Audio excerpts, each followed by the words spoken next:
مساء الفل يا شباب. النهارده عندنا اخبار دسمه قد كده اهو، بتاع 5 اخبار ولا حاجه. الخبر الاول معانا هو الشناوي، موقف منه يعني رائع الصراحه بعد فوز على كوتيفوار امبارح. بعد ما كسبنا كوتيفوار، حسام حسن دخل في نوبه بكاء مش طبيعيه، يعني قعد يعيط كتير قوي وكان لوحده. يعني هو يا دوبك سلم على صلاح محسن لما كان نازل فما نزلوش، وبعد كده صلاح محسن راح احتفل مع اللعيبه وكل الدكه بقى وبتاع، كلهم قعدوا يرقصوا في الملعب ومش عارف ايه. حسام حسن يعني قاعد بره عمال يعيط، وابراهيم حضنه وقعدوا يعيطوا. الشناوي شاف الموضوع كده، قام خد بعضه ولم اللعيبه وقام راحوا احتفلوا معاه على الدكه وشدوه في الملعب وقعدوا يحتفلوا، والراجل اتبسط بيهم وقعدوا يحتفلوا مع بعض. ده بقى اللي انا كنت بكلمكم فيه قبل كده. حسام حسن مش بيربي جيل، او مش بيعمل جيل ل 100 سنه قدام، ولا بيطلع ناشئين عشان 100 سنه قدام. حسام حسن اللي همه ايه اللي هيحصل دلوقتي، ايه اللي احنا المفروض نعملوه دلوقتي، وبعد كده قدام يجي بعد ما نخلص الهيصه اللي احنا فيها دلوقتي دي.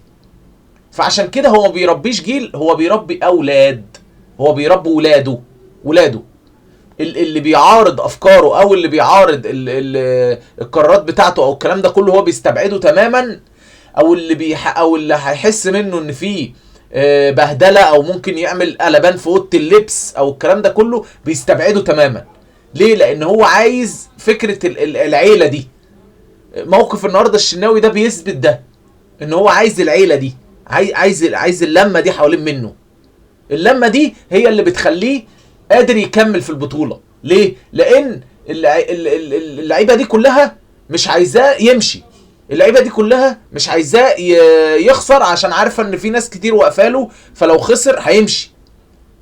وده قرار حلو جدا وانا بحييه عليه انه نجح انه يعمله فعلا. الهيصه والفرحه بتاعت اللعيبه بتاعت امبارح وعياطه هو اللي انا كنت بكلمكم فيه قبل كده. قد ايه هو خايف على البلد، خايف على تيشيرت المنتخب، خايف على مش قصه بقى خايف على منصبه ولا مش خايف على منصبه. الراجل طلع اتكلم قبل كده كتير جدا وقال انا نفسي افرح الناس وافرح الستات اللي قاعده في بيوتها اللي حتى ما بتفهمش في الكوره وبس نفسها المنتخب يكسب، فبتدعي لنا ان احنا نكسب. الحاجات دي هي دي اللي بتفرق حسام حسن كمدرب وطني خايف على البلد عن مدربين اجانب مجرد بس عندهم روح زي كيروش. فشكرا محمد الشناوي على اللي هو عمله، وشكرا حسام حسن على ان انت عرفت تقدم جيل حاليا هو كان الموجود قبل كده، ولكن الروح اللي موجوده فيه دلوقتي بتفكرنا ب 22 بقى بتاعت كيروش. بس اتمنى الصراحه انها تكمل على خير وتاخد البطوله في الاخر. طيب الخبر الثاني اللي معانا جماهير المغرب وحسام حسن. طبعا انا امبارح في الفيديو بتاع امبارح طلعت كل اللي جوايا عن موضوع جماهير المغرب ده. ارجع شوفه بجد، يعني بص انا طلعت كل الغل اللي جوايا في الفيديو ده. نيجي بقى، ولكن طبعا بأدب وباحترام عشان احنا شعب متربي وشعب محترم. نيجي بقى لفكرة حسام حسن. حسام حسن طلع بعد الماتش وقال لك التنظيم رائع في مدينة أكادير لما كنا فيها، والترحيب يعني جميل جدا، والتنظيم بتاع البطولة رائع، ولكن كنت أتمنى من كل الجماهير اللي في المغرب انها تشجعني. طبعا تصريح يكسر. ليه؟ لان انت دلوقتي يعني في غربة. انت دلوقتي في غربة، مش في بلدك، مش في وسط اهلك، سواء لعيبة المنتخب سواء الجهاز الفني.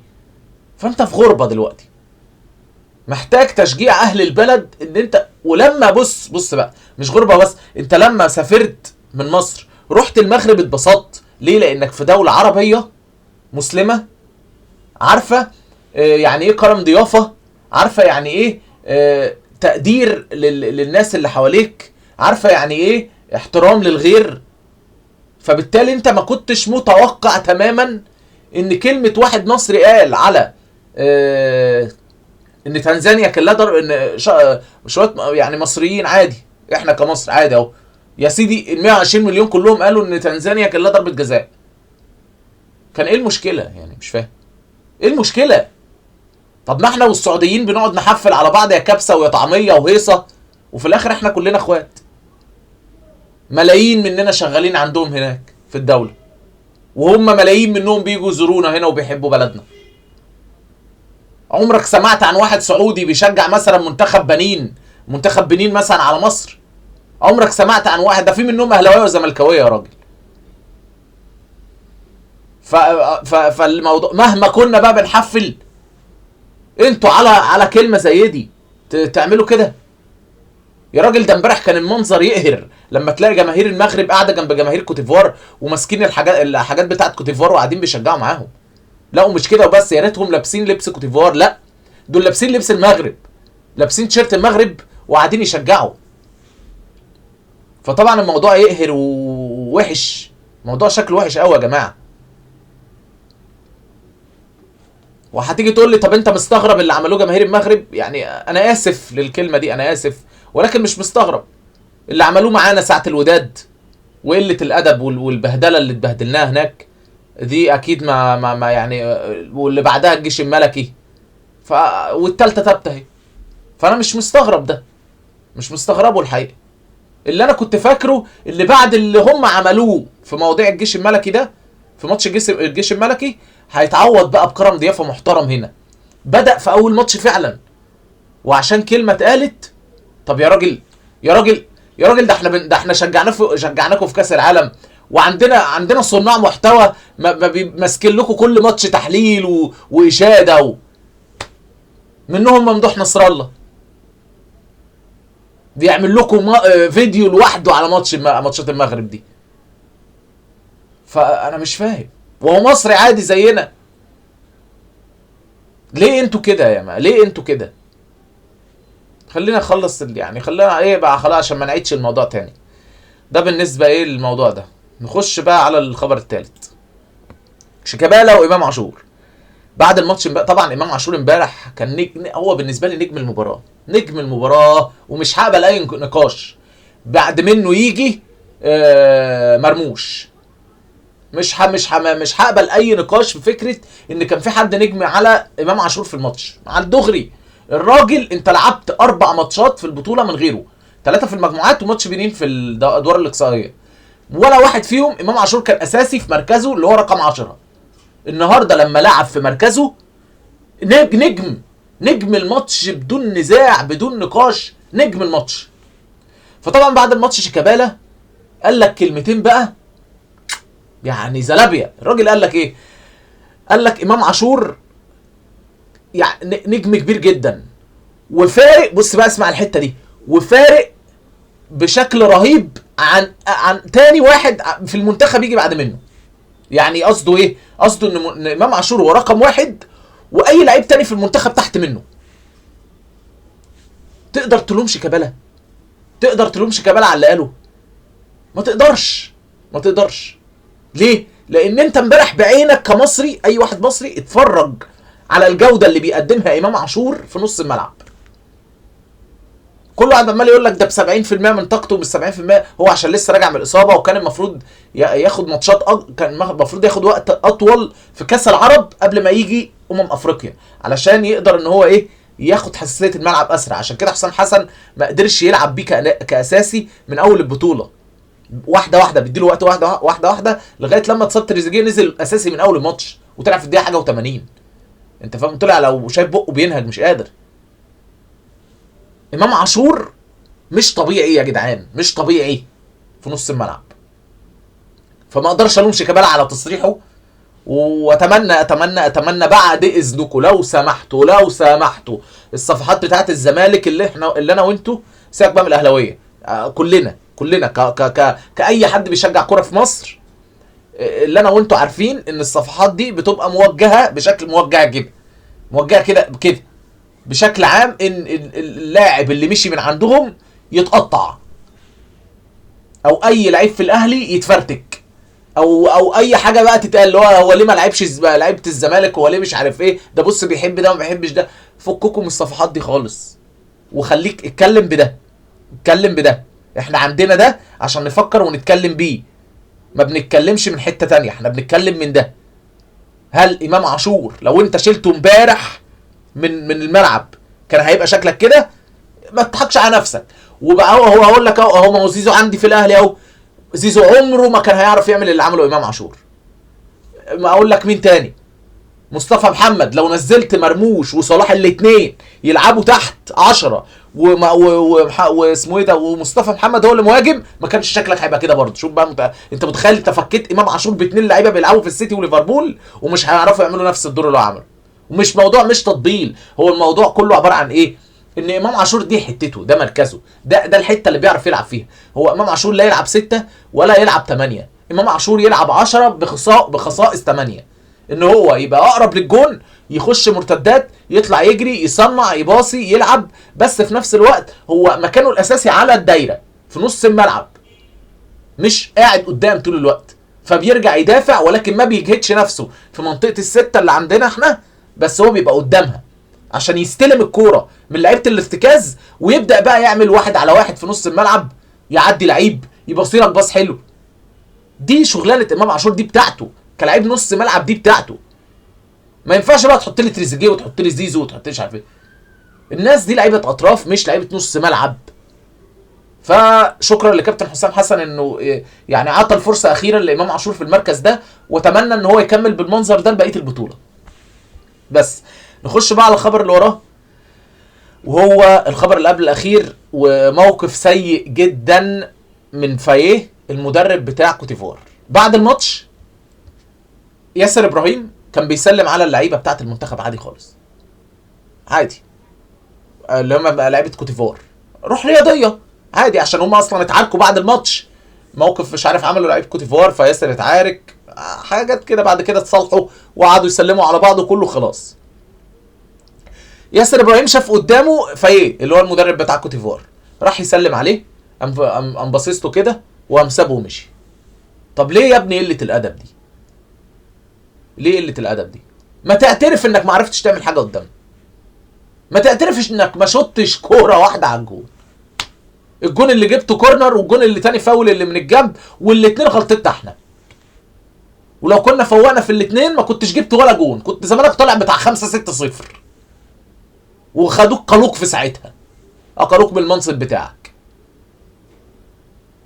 ليه تعمل كده؟ انت استفدت ايه دلوقتي؟ بقى شكلك وحش والناس كلها بتتكلم عنك انك مدرب سيء وما عندكش شخصيه، لان مفيش مدرب ثابت على الارض وعنده شخصيه كده ما يبقاش عنده روح رياضيه خالص كده. فانا ما اعرفش الصراحه عمل كده ليه، وبس ده عامه عاده اي منتخب، اي منتخب في القاره دي غير مصر. احنا عمرنا ما هنعمل كده، يعني احنا ممكن نلقح على نفسينا مليون حاجه، لكن عمرنا ما نطلع نعمل بعد ماتش نعمل حركه زي كده، عمرنا ما نعمل حركه زي كده. البطوله دي انا خايف منها، نخش مش خايف منها يعني كاداء لعيبه وكده، لا لا لا لا لا، خايف من تحكيم. اديكوا شفتوا امبارح التحكيم غربال كان عامل ازاي، مش عارف غربال ده ليه بيجيبوه لنا سواء في ماتشات الاهلي او عندنا، انا ما بحبوش. سيبك بقى من ادائه ومش ادائه، حتى لو عطلنا حقنا 100% انا ما برتاحلوش. وبقى والناس بقى اللي هي زي بكاري جسامه والحاجات دي كلها، يا راجل ده في كوره الولد متسطح له في الارض ومرموش خبط فيه، ما عطاهولوش فاول، ضرب مرموش في وعيل تاني ضرب مرموش في نص الملعب، ما عطالوش انذار حتى. ايه ده؟ ايه ده؟ احنا قاعدين فين؟ احنا بنحكم في الستينات؟ لازم تكسره وتجيبه نصين كده عشان يديك انذار؟ انا ما اعرفش ايه ده، انا ما اعرفش ايه ده الصراحه. تحكيم سيء جدا، تحكيم سيء جدا، وانا خايف من المواضيع دي، انا خايف من الحاجات دي. الحاجات دي ممكن تنزل معنويتك للارض. اتمنى من حسام حسن ان هو ينبه اللعيبه ان هم ما يلتفتوش للتحكيم، لان فعلا في حاجات فعلا صعبه يعني.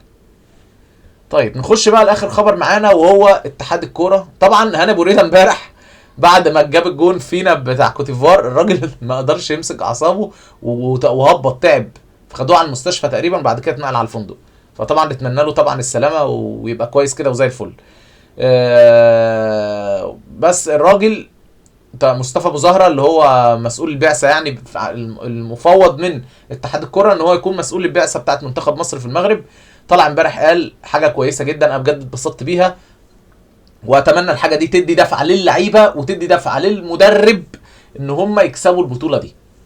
الراجل قال امبارح ايه؟ قال لك حسام حسن عامل بطوله تاريخيه مع الفريق، وعشان كده هنا ابو ريده رئيس اتحاد الكوره وبالاجماع كل اعضاء اتحاد الكوره موافقين ان خلاص جددوا الثقه في حسام حسن، ان مهما كانت نتيجه ماتش السنغال اللي جاي في افريقيا، خسرت بعد الشر، كسبت، تاهلت، كسبت البطوله، خسرت البطوله بعد الشر، في كل الحالات دي انت مكمل كمان لما بعد كاس العالم. خلاص يعني انت هتدرب مش لما بعد كاس العالم، هتدرب الفريق لغايه، هتدرب الفريق في كاس العالم. بعد كاس العالم دي بقى نشوف هنعمل ايه. في كاس العالم انت هتكون مسؤول، انت هتكون مدرب المنتخب في كاس العالم. الخبر ده بالنسبه لي هو احلى خبر حصل في البطوله. ليه؟ لان انا مش عايز حسام حسن يمشي خالص خالص لغايه ما الراجل ده يبقى عنده مثلا ايه 80 سنه ولا حاجه. انا وزيزة لسه قايل لكم المثل ده امبارح. هل انت انا بعامل حسام حسن ده معامله الاب لابنه كده، انت فاهم اللي هو ايه؟ هل انا كابن ممكن انتقد عادي، لكن ما مش عايز ابويا يمشي بس، مش عايز ابويا يسيب لي البيت ويمشي بس، عادي ننتقده براحتنا. يمشي دي في حالات صعبه قوي، اللي هو مثلا شتمنا، قل مننا جامد، بهدلنا، عمالين نخسر بس بالستات والخمسات والسبعات، اقول لك ماشي. لكن لكن ان انا فكره ان وده مستحيل يحصل مع حسام حسن بالمناسبه، لان الراجل ده خايف على البلد، خايف على تيشيرت البلد، عايز يعمل تاريخ زي ما عمل تاريخ وهو لاعب، عايز يعمل تاريخ تاني وهو بيدرب. من الاخر الراجل ده افتكروا كلامي هيبقى اسطوره في التدريب، استنوا بس، هيعمل تاريخ مع المنتخب محترم، بس ندوله الفرصه ونأهله ونسيب ونخلي نفسيته دايما مبسوط، اللي هو ايه هيشتغل، اللي هو ما تخافش، مش هتمشي، مفيش ضغط عليك، مفيش هجوم عليك، ملوش اي 30 لازمه وملوش اي مبرر. في فرق بين الانتقاد وما بين انا بكلمك بنبره ان احنا مش عايزينك تقعد هنا. الانتقاد ده اللي احنا بنعمله بعد الماتشات، عشان ما عملنا في ماتش بنين مثلا كده، اللي هو ايه يا عم زيمبابوي اول ماتش في البطوله، ايه اللي انت بتعمله ده، احنا شكلنا هنطلع، احنا ايه اللي انت ده، ايه الزفت الخرا التشكيل الزفت دوت، وايه مش عارف ايه الاداء المقرف ده. الحاجات العاديه دي اللي هي حاجات عادي لا توجه للشخص، هي توجه لعمل الشخص، اللي هو ايه تشكيل مش حلو، لاعب اتغير ملوش لازمه انه يتغير، الحاجات دي. لكن ما نطالبش بمشيانه، مش دلوقتي، مش وقته خالص. هل هطالب بده قدام؟ ما تعرفش لسه. المهم ان انت حاليا ولغايه ما تخلص كاس العالم الراجل ده ما ينفعش يتزحزح من مكانه، ولازم توفر له كل السبل بتاعه الراحه علشان يقدم افضل ما عنده، واللعيبه دي تطلع افضل ما في المنتخب الفتره اللي جايه. هتيجي تقول لي طب ما كده الفتره بتاعه كاس العالم اللي هي ما بين خلصان افريقيا وكاس العالم تقريبا حوالي 5 شهور، المفروض بقى ايه يكتشف لعيبه جديده ويجيبها يضمها مش هيحصل الكلام ده، مش هيحصل الكلام ده. نفس 26 ولا 28 لاعب اللي هو واخدهم هم هتلاقيهم هم موجودين في بطوله كاس العالم. افتكر كلامي، الا بس بعد الشر لو في لاعب منهم اتصاب ولا حاجه. ده ليه بقى؟ لان اللعيبه دي زي ما قلت لك هو خلاص رب عيال، بقى عنده اولاده دول عياله دلوقتي، فبما ان دول بقوا عياله فما فيش حاجه اسمها يمشي عيل من عياله كده وخلاص ويجيب مكانه واحد تاني لسه يربيه من اول وجديد. مش هيحصل الكلام ده، او مش يعني خلني التعبير، يعني مش قصدي يربيه اللي هو يربيه تربيه يعني، لا اللي هو ايه يعلمه، يشربه الفكر ويشربه الروح والحاجات دي، هيبقى صعب. فهو مش هيضم حد تاني، هم نفس اللعيبه دي، الا بس لو في واحد مستواه نزل وفي واحد مستواه برز قوي فهياخدوا يضموا المنتخب في كام معسكر قبلها علشان يمرنوا على الطريقه بتاعت اللعب بتاعت المنتخب. الحاجات دي هو هتلاقيه بيتست كام لاعب كده في المعسكرات اللي هي ما بين نهايه بطوله افريقيا وما بين كاس العالم. المعسكرات اللي في النص دي هتلاقيه بيتست كام لاعب كده بيشوفهم. فانا مش قلقان من الراجل ده، وعارف ان الراجل ده يعمل حاجه كويسه، لان الخطه اللي هو حطها حرفيا هي خطه كويسه جدا لاي منتخب قوي، وغالبا انت مش هتلاعب حاجه غير منتخبات قويه في الماتشات اللي جايه يعني. وحتى هو لما بيعوز يمسك كوره ويدور ويلعب ويشوط ويعمل شبه ما انت عملت في جنوب افريقيا اول شوط، انت بهدلتهم العيال، ما شطتش الشوط على الجون، وانت طق طق طق طق وضيعت ياما. انت كان زمانك كسبان الماتش ده 5-6 برضه. فبس الحلو في الماتش بتاع كوت ديفوار ان كل السلبيات اللي اتكلمنا فيها راحت. ازاي تعمل كاونتر اتاك، عملتها صح ومظبوطه. ازاي تجيب اجوان وتستغل كل الفرص، انت رحت ب3 كور جبتهم اجوان. فدي حاجه كويسه جدا. اتمنى بس ان غلطات الدفاع وغلطات الشناوي ما تتكررش تاني عشان يعني الدنيا تمشي. بس دي كانت حلقه النهارده. اتمنى كل حاجه عجبتكم، الحلقه عجبتكم تنسوش لايك الفيديو واشتركوا في القناه. اشوفكم الحلقات الجايه، والسلام.